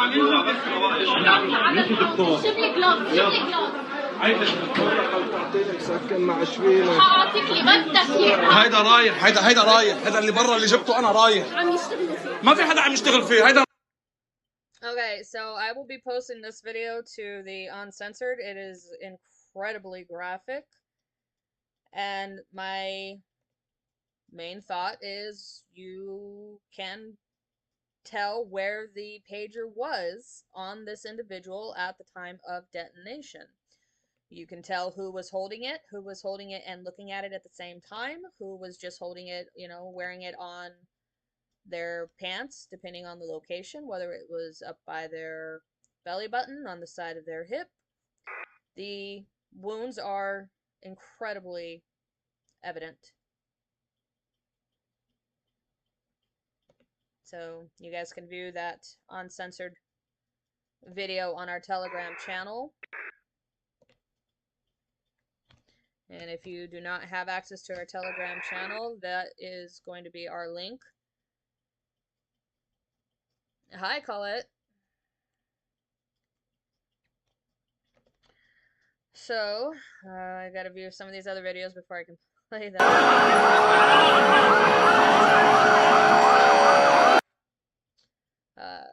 Just everybody rushing and running during the event.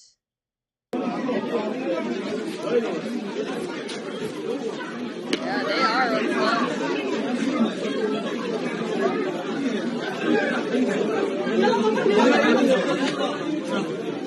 سهل ماشي اصبعوا وحاولوا شوي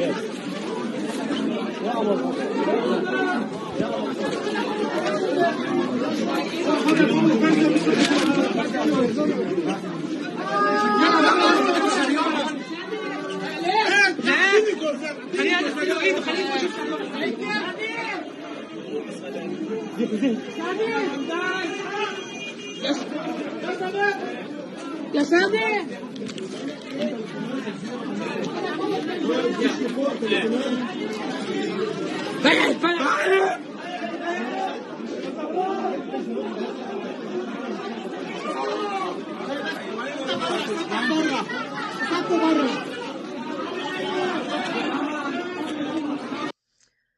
Okay, so yeah, these videos, unfortunately, they're too graphic to show on YouTube, but you can view them under our uncensored section in our Telegram channel. Again, I do feel bad for the people that picked up their pager to look at the screen when it started making sound before it exploded. Unfortunately, you will see the extent of those wounds of individuals that were holding and looking at the pager.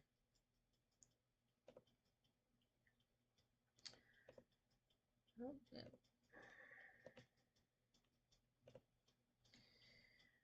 So, continuing on, yes, Colette, I saw that they are talking about a larger event. There was an increase on the on a solar flare, I think it was. I gotta find the... So they're saying that the next solar storm is arriving with major northern lights. Don't know the extent of those northern lights. There was some mass corneal ejection / solar flare that is going to be hitting Earth. Yeah, I reported this one yesterday, a 5.1 earthquake in Texas. I do know that it was near where they do a lot of fracking, but a 5.1 is pretty high. If it was more around, the 2 or maybe at most a 3.0 magnitude earthquake, I would say, okay, hey, that's that's due to fracking, but a 5.1 is not due to fracking. Colette, we are discussing the massive cyber attack that occurred this morning. Israel sent out some kind of signal that managed to detonate thousands of pagers used by Hezbollah. So if you jump to our uncensored section, you'll see the extent of the injuries sustained by individuals carrying those pagers. Apparently, those pagers, again, just a quick recap, those pagers were actually issued to Hezbollah through Jordan, and the pagers were actually manufactured in China. Pagers are used as a form of communication between the terrorist organization because you can't trace it, you can't track it. So somehow the Israeli government managed to either submit a signal that caused the lithium-ion batteries to overheat and explode, which there are many reports saying that the devices, that people felt the device overheat before it exploded, which leads me to believe that it was a signal to the ion battery to destabilize. You have Edward Snowden trying to, I guess, get another 15 minutes of fame, saying that explosives were installed in the devices prior to dissemination to the Hezbollah organization. I don't know how true that is or how trustworthy Snowden is on that particular front, but that's pretty much the extent of what's going on. More than 3,000 individuals were wounded, with an estimated 40 deaths occurring due to the explosion of these devices, including 3 small children that were in vicinity of these pagers detonating.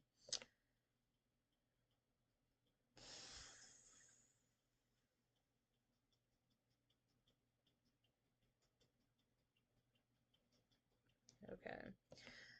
Combing the news, everybody. Sorry. Trying to find anything else on this one. So this is interesting. There's a video that popped up not long ago. Saeed Hassan Nazarelli warned of the dangers of cell phones being used by citizens in Lebanon. Today is a harsh lesson that was learned, that even pagers cannot be trusted. I guess so. Again, why is my phone sitting next to me? This has made me paranoid. If it hasn't made anybody else paranoid, maybe I'm just a little too out there. Oh wow. Yeah, it just makes me a little uncomfortable knowing that that could happen. Like I said earlier, I know the devices in the early stages when they were implementing the use of ion batteries, um, that they had a lot of overheating issues, but it seemed over the last, I don't know, 5 or 6 years that problem has been solved as far as the lithium overheating. But just the fact that they weaponized it really shows that there is no limitation to what humans can turn into a means of destruction, you know? I'm not sure if I'm saying that clearly, but we have such a unique ability as humans to take so many things that and turn it into a use of evil or bad, you know. We invent the most interesting ways to kill one another. I'll say it that simply. Yeah, I am not putting my phone in my pocket anymore. I'm afraid to hold it in my hand, though. If you guys watched that video and Uncensored, one gentleman had it in his hand. He now no longer has fingers. Um, so it's very concerning. Like, I don't know if I want to hold my cell phone anymore. This is very, very troubling. But again, I mean, this is psychological warfare at its finest. It is a ripple consequence of the events of this morning, and it's going to affect the whole world of anybody who hears this story. Wait a minute, they were able to blow up their pagers using a signal? Oh hell no! Let me get rid of my phone. Let me get rid of any kind of electronic device that can receive any type of signal. I'm paranoid now. That that's the most epic troll on the whole world. I'm sorry to laugh, but it really truly is. It is the most epic troll. Troll of the Year award to Israel. Wow. I don't know what to say to this one. All right, what else do we got going on with this? So I did post this earlier. The crews of the Yars mobile ground missile systems of the RS-28 Sarmat ICBM carry out marches up to 100 kilometers along the Takovo training ground. So this is a video. I may have posted it in there. I'll send it again. But it shows them moving the Sarmat ICBMs out of storage and quote unquote training with them. In the video you can see them covering uncovering the missiles that were camouflaged within the wooded area. They're either covering or uncovering. Looks like they may be covering. The video is kind of sketchy, but you can see the size of these ICBMs. So if you look at the size of these ICBMs and go back to what I was talking about Zechariah's flying scroll prophecy, you can kind of see why a person 2,500 years ago receiving a vision from God looks at one of these and goes, oh yeah, it's a flying scroll. Makes absolute total sense. You see a cylinder-shaped object in the sky, and after seeing this, the size of this thing is massive. And this is just a Sarmat. Me and BC were, I believe, talking about this and comparing sizes of the different ICBMs and MIRV missile systems. These systems are capable of carrying multiple warheads. They're basically, you know, a nuclear winter in a can. These things are massive. So I highly encourage everybody to check out that video. It's a little bit of a long video, but you can just, you know, watch it without sound, because they're obviously speaking Russian, so you can't understand anything anyhow. But you can see the size of these ICBMs. These are the Sarmat RS-28s, so gives you a good idea. What is going on here?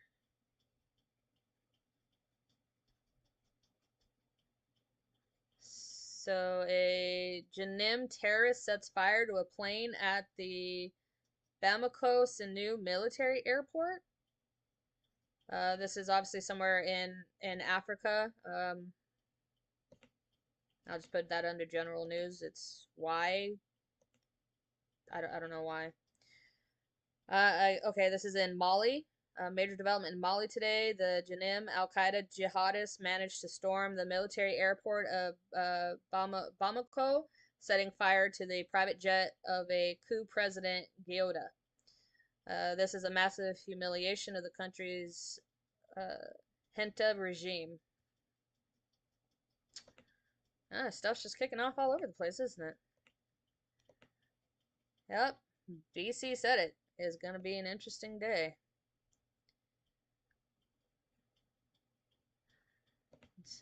Breaking.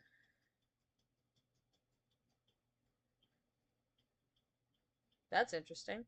More than 95,000 Japanese aged over 100 years old, and the majority of them are women. Interesting.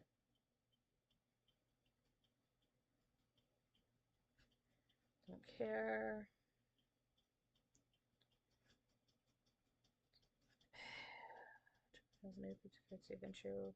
So Trump unveils new cryptocurrency venture, World Liberty Financial. That's what we were listening to last night when Trump went live on X.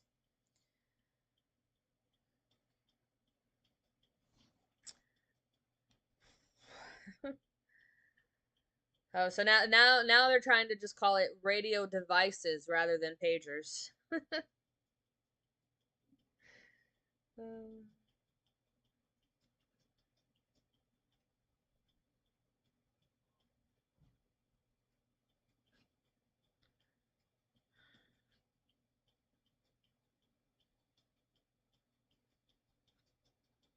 Sorry, still scrolling, guys. There's so much.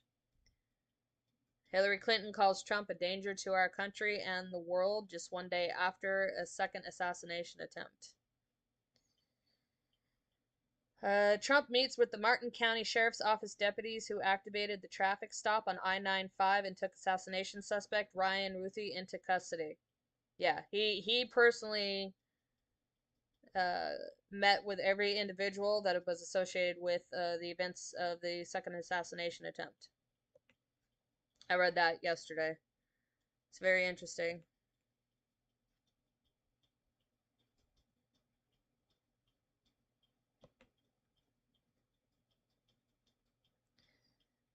Let's see here. I'm going to go ahead and play this really, really quickly while I continue to scour the news.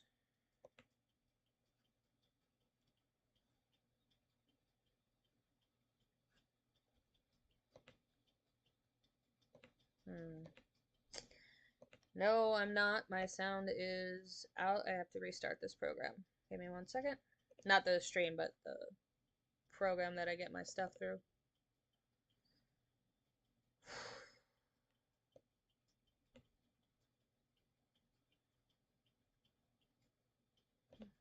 Let's try this one more time. I don't want to have to, I hope I don't have to restart anything. That would be terrible.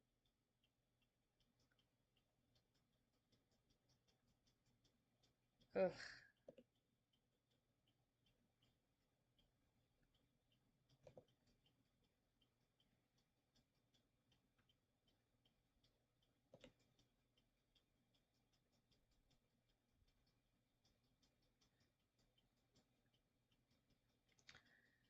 Oh, I really, really hope this is not what's going on. Certain apps fight over each other and then they kill its ability to produce sound. I don't know why. I need a better system.